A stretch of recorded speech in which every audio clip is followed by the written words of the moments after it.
नमस्कार दोस्तों, मैं पंकज कटियार एडवोकेट आज आप लोगों के साथ एक महत्वपूर्ण विषय पर चर्चा कर रहा हूं। हम लोग दिन प्रतिदिन के जीवन में एक दूसरे के सहयोग के साथ अपना जीवन यापन करते हैं।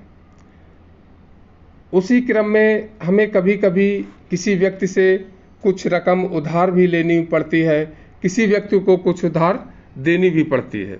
ऐसी परिस्थिति में यदि आप किसी व्यक्ति को कुछ रकम उधार दे रहे हैं तो हमारे बीच आगे चलकर संबंधों के खराब होने के अत्यधिक चांसेस होते हैं और हमारी रकम के भी डूबने के चांसेस होते हैं।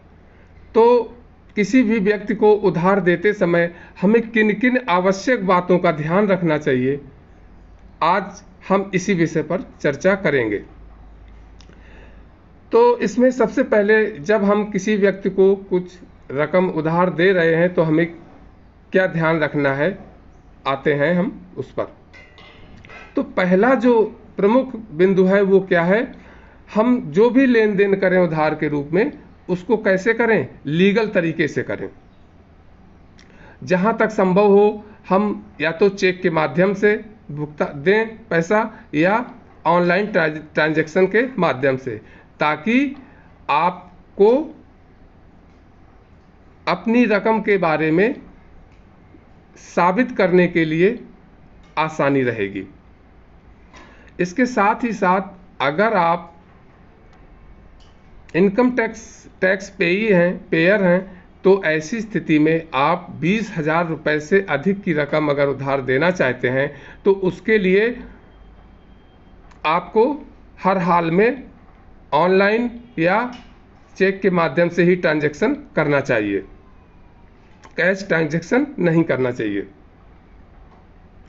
दूसरा पॉइंट है कि जिस व्यक्ति को उधार आप दे रहे हैं उस व्यक्ति से आप एक रसीद बनवाएं, उसी की हैंड राइटिंग में एक रसीद बनवाएं जिसमें इस बात को अंकित करवाएं कि आप कितनी रकम उधार दे रहे हैं, उस पर ब्याज दर क्या होगी, इन सब बातों को उल्लिखित करें उसमें।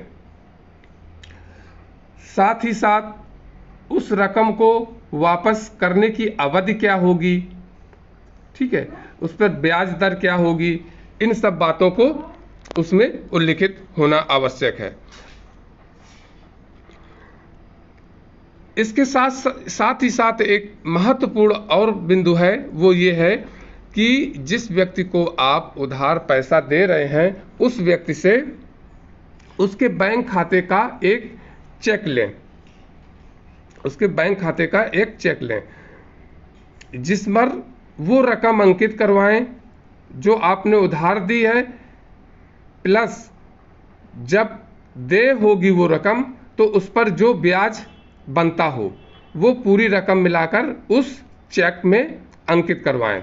साथ ही साथ उसी की हैंड राइटिंग में चेक पर साइन कराकर आप अपने पास रख लें। अब इन सावधानियों को बरतने के साथ आपको क्या फायदा होगा, क्या लाभ होगा, आपकी रकम कैसे सुनिश्चित रहेगी।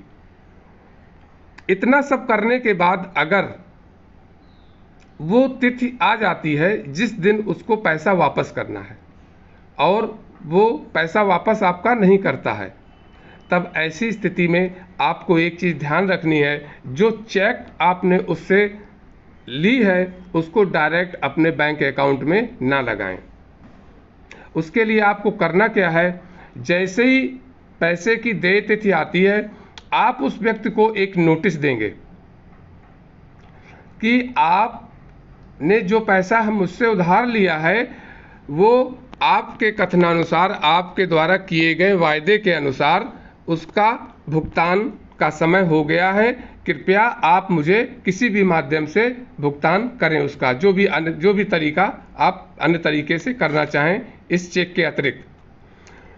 और अगर वो व्यक्ति आपकी रकम को वापस नहीं करता है तब आपके पास विकल्प है कि आप उस चेक को अपने बैंक खाते में डिपॉजिट करवाएं। अर्थात उस चेक के माध्यम से अपनी रकम उस व्यक्ति से प्राप्त करें।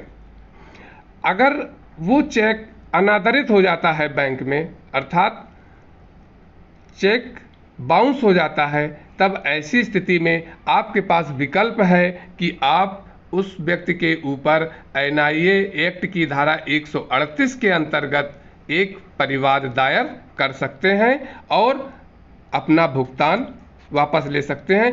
क्योंकि जैसे ही चेक अनादरित होता है और आपने नोटिस उसके पहले दी हुई है, तो जो रकम उस चेक में डाली गई है वो एज ए डेब्ट, ऋण की तरह आप वसूल सकते हैं एनआईए एक्ट के अंतर्गत। कभी कभी परिस्थितियां ऐसी होती हैं कि मान लीजिए आपने रसीद तो लिखवा ली है कि हाँ इतना इतना पैसा हम उधार दे रहे हैं, उस व्यक्ति ने रसीद लिख दी कि इतना पैसा हमने उधार लिया और उस पर इतनी ब्याज की रकम होगी, ब्याज की दर होगी, परंतु हमने क्या किया है, हमने चेक नहीं लिया है उससे। तो ऐसी स्थिति में भी आपको निराश होने की आवश्यकता नहीं है। आप अपनी रकम को दीवानी वाद के माध्यम से, सिविल सूट के माध्यम से वापस प्राप्त कर सकते हैं। यहाँ पर एक बात और महत्वपूर्ण है कि जो लोग इसको एक कारोबार के रूप में, व्यापार के रूप में अपनाना चाहते हैं उधार के लेन देन को, तो कृपया वो लोग इस तरीके से इसको ना करें। उनके लिए उचित होगा कि वो मनी लैंडिंग एक्ट के तहत एक लाइसेंस लें और उस एक्ट के अंतर्गत दी गई प्रक्रिया के अनुसार लेन देन करें। इसके अंतर्गत आपको जो फायदे होंगे वो क्या होंगे, आप किसी को उधार देते समय उसकी प्रॉपर्टी को मॉर्गेज कर सकते हैं, आप गोल्ड लोन प्रोवाइड करा सकते हैं। तो आपके पास मनी लैंडिंग एक्ट के तहत लाइसेंस लेने के पश्चात आपके पास कई सारे ऑप्शन होंगे। आप एक व्यापारिक कारोबार की तरह उधार का लेन देन कर सकते हैं। तो अगर आपको मेरा ये वीडियो अच्छा लगा हो, पसंद आए, तो कृपया सब्सक्राइब करें, शेयर करें। नेक्स्ट वीडियो में हम आपके साथ एक नए टॉपिक के साथ फिर से उपस्थित होंगे। धन्यवाद।